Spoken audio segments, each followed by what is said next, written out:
Previously, our solar system was considered to have 9 planets: Mercury, Venus, Earth, Mars, Jupiter, Saturn, Uranus, Neptune, and Pluto. This information is somewhat outdated, as since 2006, Pluto is no longer classified as a planet. Therefore, our solar system now only has 8 planets. But what if someone told you that there could be another planet, an object 5 times the size of Earth, wandering in the farthest, most remote region of our solar system? Let us temporarily call this mysterious object Planet X. So far, it has never been directly observed.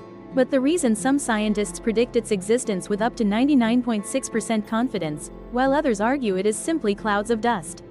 Therefore, first and foremost, let's explore how to begin discovering new planets. The exploration of planets is a challenging journey.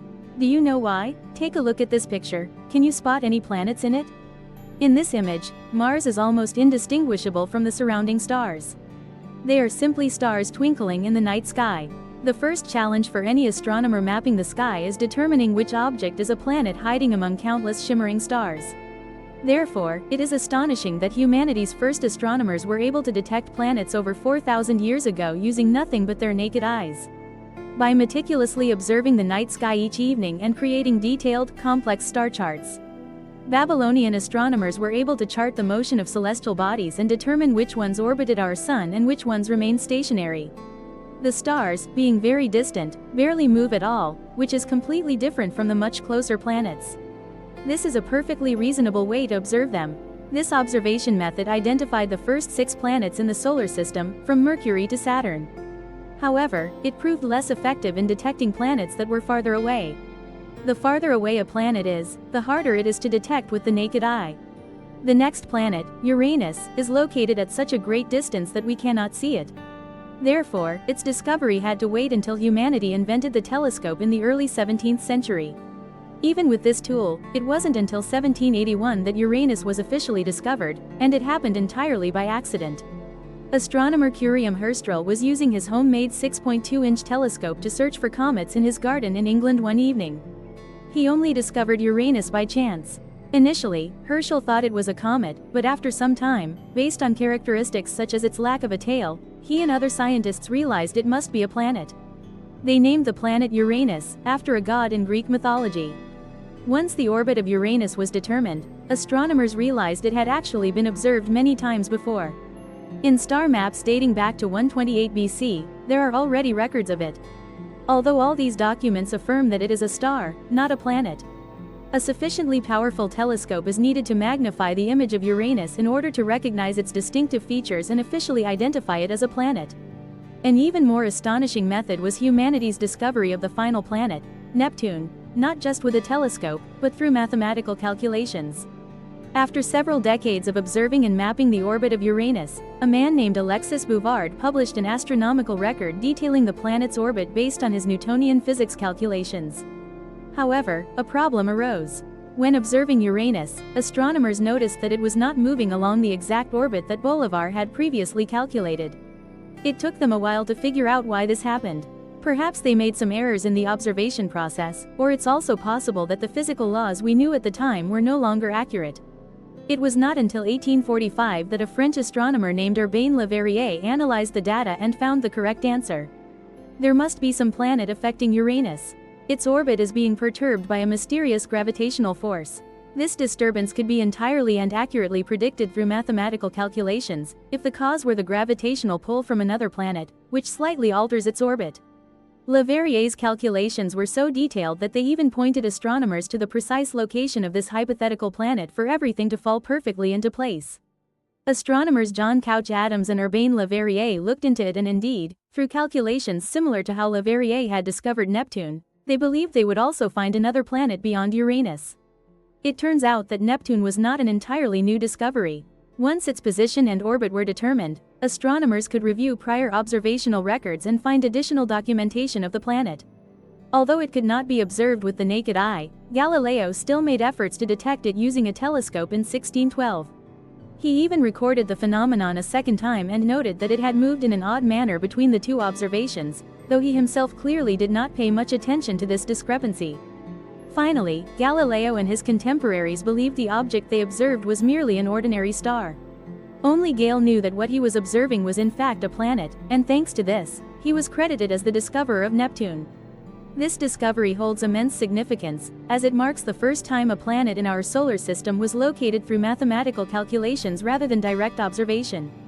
This will undoubtedly prompt astronomers to swiftly apply the same method again in the near future, opening a new chapter in the quest to discover major planets. Let us rewind to 1903, when Percival Lowell published a book. In it, he put forth the view that the existence of Neptune was insufficient to explain the anomalies astronomers had observed in the orbit of Uranus and other planets in the solar system. Lowell was certain that another planet must exist somewhere, a celestial body large enough to exert a gravitational disturbance on other planets, which he called Planet X. The search for Planet X became Lowell's lifelong passion. He devoted his final years to this quest, and it continued even after his death. Lowell drew others into continuing the search by donating $1 million to fund the hunt. His efforts played a crucial role in the discovery of Pluto in 1930. Although later on, this small celestial body was removed from the list of official planets due to its extremely small size. To this day, after a century, the 9th planet has still not been officially discovered, but why do we still believe it exists? Like Neptune, not all objects in the solar system move in orbits as we commonly imagine.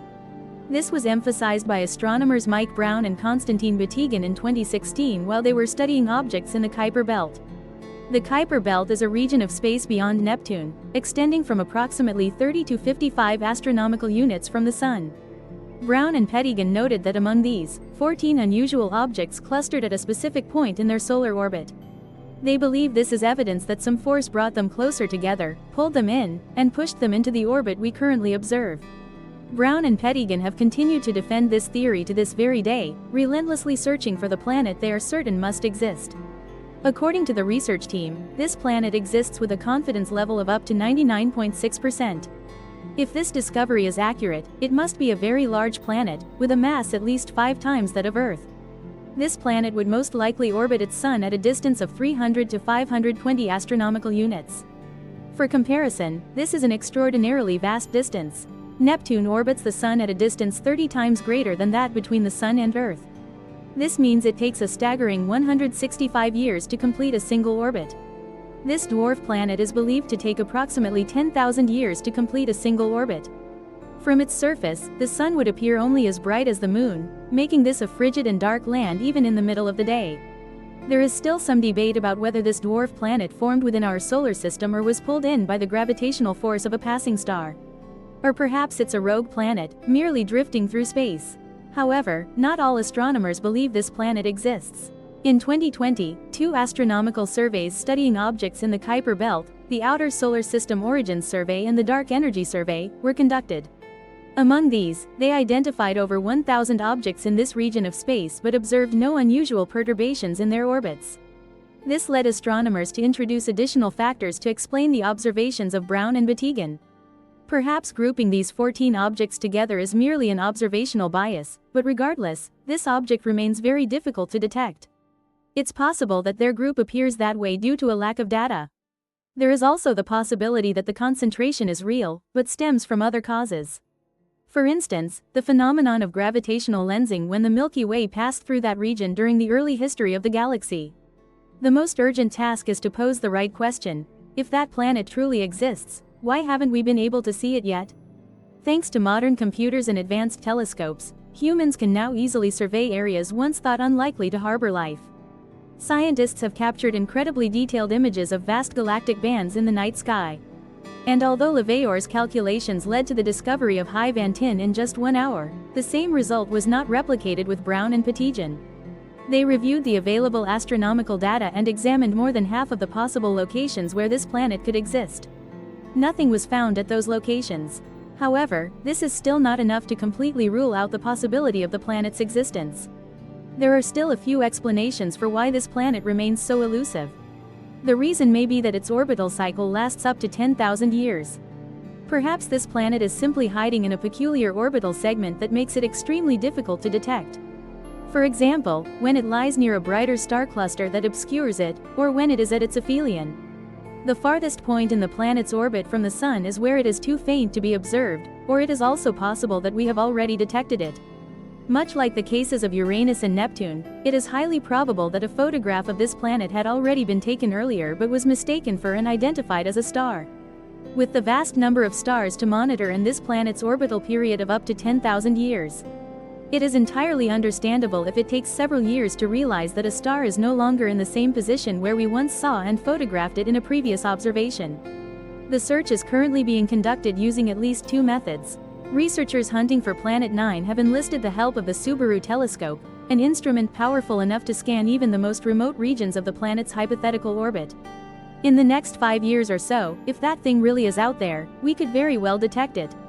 Meanwhile, astronomers like Brown and Batygin continue to sift through existing data, hoping to find a faint speck among billions of shimmering points of light, an incredibly tedious task. However, that is no less fascinating.